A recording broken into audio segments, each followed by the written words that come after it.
வேற ரகம் பிரியாணி தரமா இருக்கு. இந்த மாதிரி நான் வேற எங்கேயுமே சாப்பிட்டது இல்லை. பாய் இது என்ன பிரியாணி? இதோட சூப்பரான சுவையான பிரியாணி நான் செஞ்சு தரேன் வாங்க. ஒரே ஒரு பாக்கப்பட்ட பள்ளிவாசல் மதசாலை வந்து 1000 பேத்துக்கு mutton biryani and bread halwa with 65 chicken 65 செய்கிறோம்.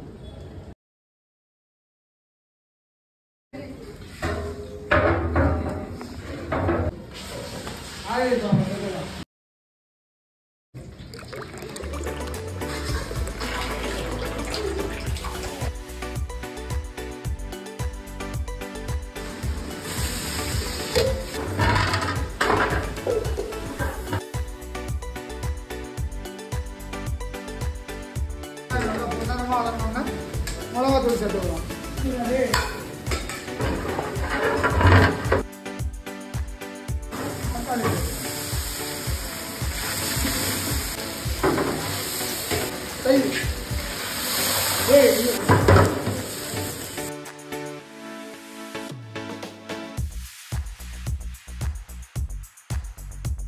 ரெண்டு பாய் உப்பு தேவையான உப்பு ஒரு 10 நிமிஷத்துலேருந்து 20 நிமிஷம் மட்டன் வேணும். அழகான முறையில் அழகான பட்ஜெட்டில் செஞ்சு கொடுத்துட்ருக்கோம். உங்களுக்கு எத்தனை பேருக்கு வேணாலும் 1000 பேத்துக்காக இருந்தாலும் 10,000 பேத்துக்காக இருந்தாலும் நம்மளுக்கு வந்து நம்ம செஞ்சு தரோம். கறி நல்லா இருந்துச்சு. பிரியாணி அரிசி இல்லைம்மா ரெடியாக இல்லைங்க.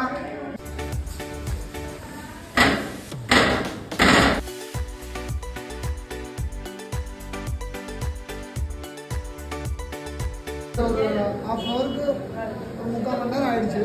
நம்ம இப்போ தம் உடைச்சு டேஸ்ட் காட்டுறோம்.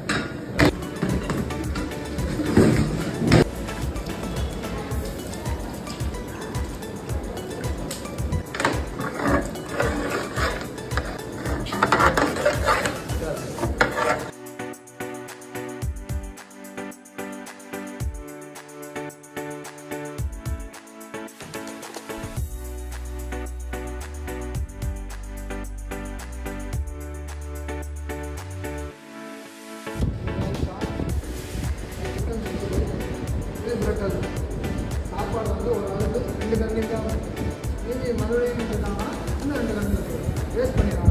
நாம இன்னைக்கு வந்த ஸ்பாட்ல 1000 பேருக்கு சுட சுட நெய் போதுன்ற லெவலுக்கு ஊற்றி பண்ணித்தர இந்த ஒரு மட்டன் பிரியாணி தான் டேஸ்ட் பண்ண நாம இன்னைக்கு வந்திருக்கிறோம். குவாலிட்டியான ரா மெட்டீரியல்ஸ்லாம் யூஸ் பண்ணி ஒரு பக்காவான மட்டன் பிரியாணி, அதுவும் படி 2500 ரூபாய்க்கு தரது மட்டும் இல்லாமல் பிரெட் அல்வாலாம் காம்ப்ளிமெண்ட்ரியாக கொடுத்துட்டு இருக்கவங்க தான் அலிஃப் கேட்டரிங். ஒரு படியிலேருந்து 1000 படி வரைக்கும் உங்கள் தேவைக்கு ஏற்ற மாதிரி பக்காவான முறையில் பிரியாணியை ப்ரிப்பேர் பண்ணி கொடுத்துட்டு இருக்காங்க. அது மட்டும் இல்லாமல் பிரியாணிக்கு ஏற்ற மாதிரி சைட் டிஷ் சிக்கன் 65 பிரெட் அல்வான்னு சொல்லி ஒரு கம்ப்ளீட் பேக்கேஜை உங்க ஃபங்க்ஷன்ஸ்க்குலாம் நீங்க பண்ணணும்னு நினைச்சீங்கன்னா அலிஃப் கேட்டரிங்கை கண்டிப்பா ரீச் பண்ணுங்க. ஃபைனலா 1000 பேருக்கு சமைச்ச பிரியாணில இருந்து கொஞ்சோண்டு எடுத்து நான் டேஸ்ட் பண்ணி பார்த்திருந்தேன். டேஸ்ட் சும்மா அல்டிமேட்டா இருந்துச்சு. உங்களுக்கும் இந்த மாதிரி பிரியாணி செய்யணும்னு நினைச்சீங்கன்னா ஸ்கிரீன்ல தெரிய நம்பருக்கு கான்டாக்ட் பண்ணுங்க. 1000 பேத்துக்காக இருந்தாலும் 10,000 பேத்துக்காக இருந்தாலும் அழகான முறையில் அழகான பட்ஜெட்டில் செஞ்சு கொடுத்துருக்கோம்.